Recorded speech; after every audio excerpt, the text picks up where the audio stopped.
Bien le bonjour à tous et bon début de semaine à chacun d'entre vous. Que la grâce du Seigneur soit votre partage dans tous les aspects de vos vies. Avez-vous déjà entendu parler du conformisme? Ce que la parole dit dans le livre de Romains chapitre 12, ne vous conformez pas au siècle présent. On peut également adapter cela à un synonyme, le suivisme. Je crois que là, plusieurs personnes vont se retrouver. Le suivisme. Et je vais vous prendre un exemple. Est-ce que ça vous est déjà arrivé à un moment donné, au milieu des autres, par exemple, vous êtes en groupe d'amis et vous vous retrouvez à faire quelque chose que volontairement, vous ne pouvez pas faire facilement. Ça veut dire, si ça ne tient qu'à vous, vous n'êtes pas tellement partant pour faire la chose. Mais comme vous êtes au milieu des autres, pour ne pas vous sentir à la limite un peu démodé par rapport aux autres, pour ne pas vous sentir un peu exclu de la masse, vous finissez par faire la chose. Ça arrive à plusieurs personnes. Par exemple, de boire de l'alcool. Il y a des gens qui naturellement ne boivent pas, qui ne supportent pas du vin, qui ne supportent pas de prendre l'alcool. Mais comme ils se retrouvent au milieu d'un groupe de personnes, dans une fête, un événement festif, où on se lâche un peu, ça veut dire on se fait plaisir, voilà, on s'ambiance un peu, les personnes se retrouvent comme obligées de manière psychologique à ressembler à la masse. C'est le fait du suivisme. Et c'est en cela que la parole dit ne vous conformez pas. Parce que cela a attrait en réalité à plusieurs aspects de nos vies. Vous savez, il y a plusieurs personnes qui se disent, comme ce n'est pas interdit, je ne suis pas en fait contraint à ne pas faire la chose. Et cela aussi peut être parfois un piège. Plusieurs personnes se disent souvent, tant que je n'ai pas trouvé un verset biblique qui m'interdit, par exemple, de boire de l'alcool, alors je peux boire de l'alcool comme tout le monde. Comme je n'ai pas trouvé un verset biblique qui me dit ne fume pas, alors je peux fumer comme tout le monde. Comme je n'ai pas trouvé un verset biblique qui me dit ne rentre pas en boîte de nuit, c'est pas écrit boîte de nuit, alors je vais entrer en boîte de nuit parce que cela n'est pas interdit. Alors qu'en réalité, la personne elle-même peut parfois se sentir un peu mal à l'aise dans certaines choses. Mais comme elle veut ressembler à la masse, elle rentre alors dans ce refuge à dire que comme ce n'est pas explicitement écrit dans la Bible, alors je peux le faire. Et ce, dans plusieurs aspects même de nos vies, dans plusieurs domaines, dans plusieurs sujets. Vous savez, la parole nous enseigne que ceux qui sont conduits par l'Esprit de Dieu sont fils de Dieu. Voici pourquoi il y a des moments, quand nous évoluons dans notre vie de foi, nous commençons en fait à réaliser ce que le Seigneur avait dit dans le livre de Jean, lorsqu'il avait fait la promesse de l'Esprit Saint. Il avait dit, quand le Consolateur sera venu, l'Esprit de vérité, il vous convaincra de péché, de justice et de jugement. Ça veut dire quoi? L'Esprit de Dieu en nous nous amène à nous éloigner de certaines choses, même si parfois cela n'est pas explicitement écrit, mais le fait que nous avons maintenant une nature divine, une nature spirituelle, nous marchons maintenant par la parole de Dieu et que l'Esprit de Dieu est maintenant en nous, il y a des choses naturellement, on s'en éloigne. Voici pourquoi il ne faut pas tomber dans ce conformisme-là, à dire, bon, comme ce n'est pas écrit, je peux facilement le faire. Il y a des choses qui sont bien pour d'autres, mais qui ne sont pas nécessairement bien pour vous. Vous savez, la vie de foi en réalité est une vie de sainteté. Et quand on parle de la sainteté, bien sûr, il s'agit de vivre la parole de Christ, se purifier par la parole, avoir une vie de prière, avoir une communion avec le Seigneur. Mais il s'agit également d'être un modèle en termes de conduite, en termes de comportement et en termes d'actes que l'on pose. Voici pourquoi, par exemple, lorsqu'on parle des évêques, le livre de l'apôtre Paul à Timothée, l'épître de l'apôtre Paul à Timothée, dans 1 Timothée chapitre 3, on nous fait comprendre clairement que l'évêque a des critères, en fait, qui l'amènent à être évêque. L'évêque ne peut pas être n'importe qui. Ça veut dire quelqu'un qui, sous prétexte qu'il est dans la foi, ne va plus se maîtriser par rapport à beaucoup de choses. Non. Un évêque, c'est quelqu'un qui doit être sobre, modéré, réglé dans sa conduite. Donc, en un mot, la sainteté se voit aussi même dans la manière de vivre. On parle de vie saine, une vie qui n'a pas trop d'excès, une vie exemplaire. Ça ne veut pas dire que la personne est parfaite, mais ça veut dire que la personne s'évertue à être au maximum un modèle pour les autres. En général, pour les plus faibles dans la foi et même pour ceux du dehors, comme l'apôtre Pierre pouvait le dire dans le livre de 1 Pierre chapitre 2 au verset 12, quand il dit ayez une bonne conduite au milieu des païens. Donc ainsi nous comprenons qu'en réalité, il y a des choses qui n'ont pas besoin d'être écrites, mais pour que nous soyons parfois un peu réticents à faire ces choses. Il y a des gens, entrer dans une boîte de nuit, si vous n'allez pas voir c'est écrit, de ne pas entrer dans une boîte de nuit, mais la personne elle-même ne se sent pas à l'aise dans ce milieu. Voici pourquoi il faut qu'on arrive à cette maturité que la parole aussi nous présente. Par exemple, dans le livre de 1 Corinthiens chapitre 6, la parole nous dit quelque chose. Tout m'est permis, mais tout ne m'est pas utile. Je voudrais qu'on parte lire ça. Nous sommes dans le livre de 1 Corinthiens chapitre 6 au verset 12. Écoutez. Tout m'est permis, mais tout n'est pas utile. Tout m'est permis, mais je ne me laisserai pas asservir par quoi que ce soit. Alors, la parole nous dit en réalité que dans la foi, en réalité, nous n'avons pas de loi détaillée comme par exemple les Juifs avaient. Ils avaient tellement de lois. Et ce sont ces lois qui conduisaient la marche de la nation juive par rapport à leur adoration vis-à-vis de l'Éternel. Et nous, dans la foi en Jésus-Christ, nous avons été libérés de ce fardeau, de ce joug. Ça veut dire on n'a pas besoin d'avoir plusieurs lois, on a simplement besoin de croire et de s'évertuer à marcher dans l'obéissance conformément à la doctrine des apôtres. Et la parole va nous tirer une sonnette d'alarme et la parole va nous interpeller par rapport à cela. Que ce n'est pas parce que nous n'avons pas des lois qui régissent notre vie au quotidien, comme les Juifs avaient par exemple, que ça veut dire qu'on doit se laisser aller partout. En réalité, nous avons une liberté de faire beaucoup de choses. Mais on doit éviter de nous laisser asservir maintenant par n'importe quoi. Sous prétexte que le vin n'est pas interdit, l'alcool, on va maintenant se laisser asservir par le vin. Oubliant qu'il y a l'excès de vin qu'on appelle ivrognerie qui est condamné dans les Écritures. Ce n'est pas parce que manger est tout à fait normal qu'on va maintenant se livrer aux excès de table qui sont également condamnés dans les Écritures. Ce n'est pas parce qu'on n'a pas forcément un code vestimentaire à mettre quand on est chrétien, quand on est croyant de Jésus-Christ, qu'il faut maintenant se laisser aller par n'importe quoi. En fait, il faut éviter de tomber dans un vice, dans une servitude, sans s'en rendre compte.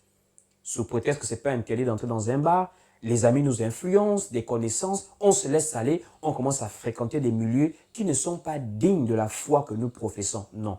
Ici, l'apôtre Paul parle de cela aux Corinthiens. Il dit, tout m'est permis, mais je ne me laisserai pas asservir partout. Je ne me laisserai pas asservir partout.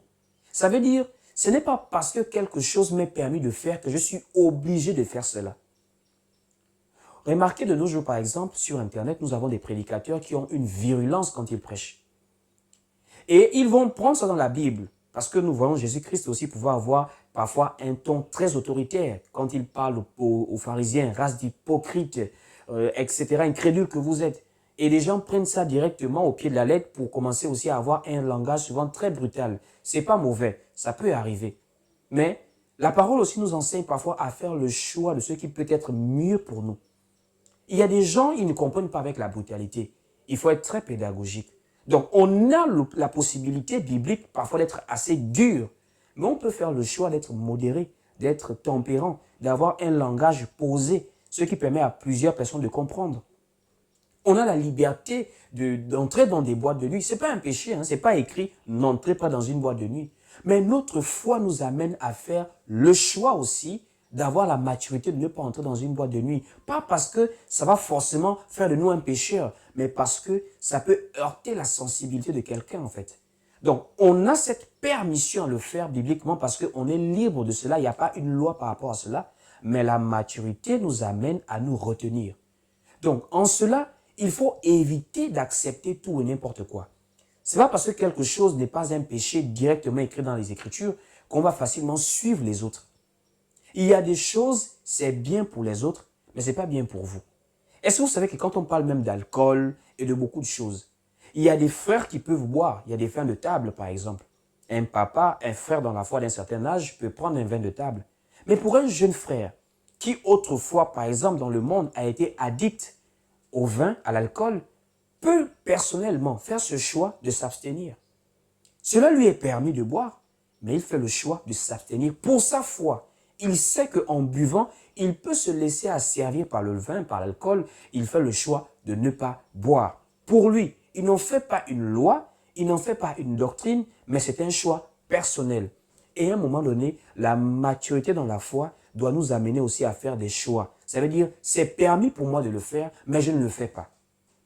Je peux encore prendre un dernier exemple. Remarquez un peu les programmes télé que les gens suivent de plus en plus. Alors là, c'est gravissime. Les programmes télé d'aujourd'hui nous amènent dans une idéologie très perverse. L'homosexualité, le lesbianisme, la transidentité. De nos jours, on a maintenant les transgenres. Ni hommes, ni femmes, ils sont dans un milieu satanique, diabolique qu'on ne peut pas expliquer. Et cela est véhiculé comme idéologie dans des films. L'impudicité, les adultères sont véhiculés dans des films. Par exemple, ce qu'on appelle communément les novelas TV, ou encore même des séries qui viennent même dans des bouquets tels que Netflix, des séries américaines, qui vantent, qui présentent, qui amènent le public à s'habituer à l'homosexualité, au LGBT, etc.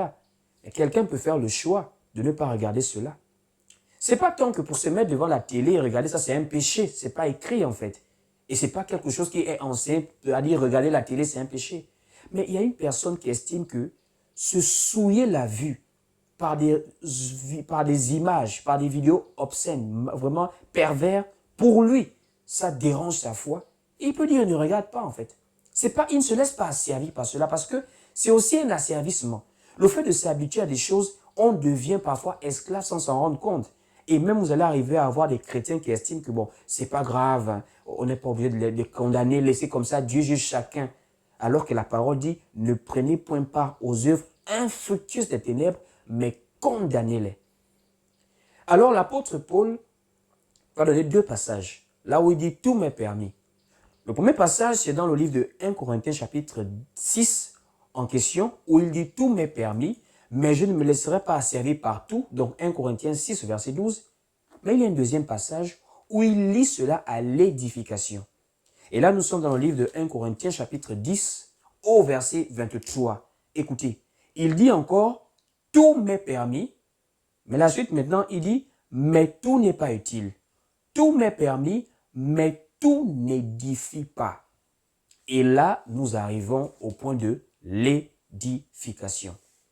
Vous savez, hein, lorsque vous arrivez à un certain niveau de maturité, non seulement dans la vie de foi, mais même de manière naturelle à un certain âge, vous commencez à avoir l'utilité, l'édification dans tout ce que vous faites. Il y a des choses que vous pouvez faire, mais en quoi ces choses édifient-elles? Regardons un peu par exemple les réseaux sociaux. Il y a des gens qui postent des photos de leur vie, de comment ils mangent, de comment ils voyagent. Bon, très franchement, en quoi cela édifie? Je vais prendre le cas par exemple d'un frère qui prêche la parole, qui évangélise. Ce qui n'est pas forcément mauvais, ce n'est pas interdit. Mais à un moment donné, on se dit, le fait de présenter ma vie personnelle, comment je mange, comment je voyage, comment je suis avec ma famille, est-ce que ça édifie quelqu'un qui a besoin de grandir en connaissance de la parole de Dieu? Ça n'édifie pas en fait. Est-ce que le fait de pouvoir mettre ma bouche dans tout ce qui passe sur Internet, est-ce que ça édifie? Est-ce que le fait de pouvoir m'asseoir, commencer à boire du vin au milieu des gens, est-ce que cela édifie?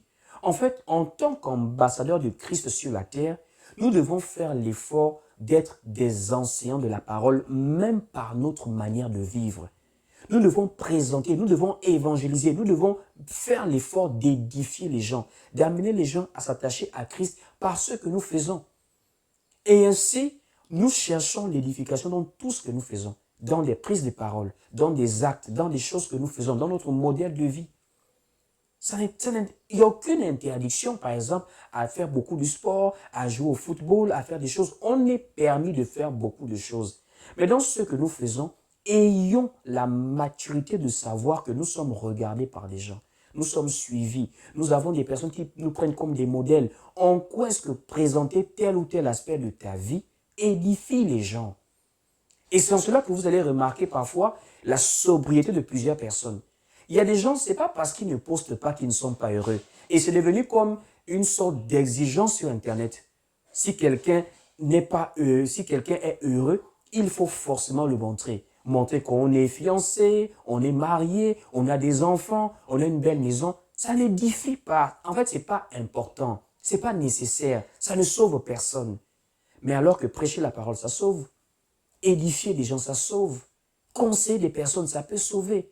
Présenter Christ au monde, ça sauve. Mais présenter sa propre famille, ça ne sauve pas.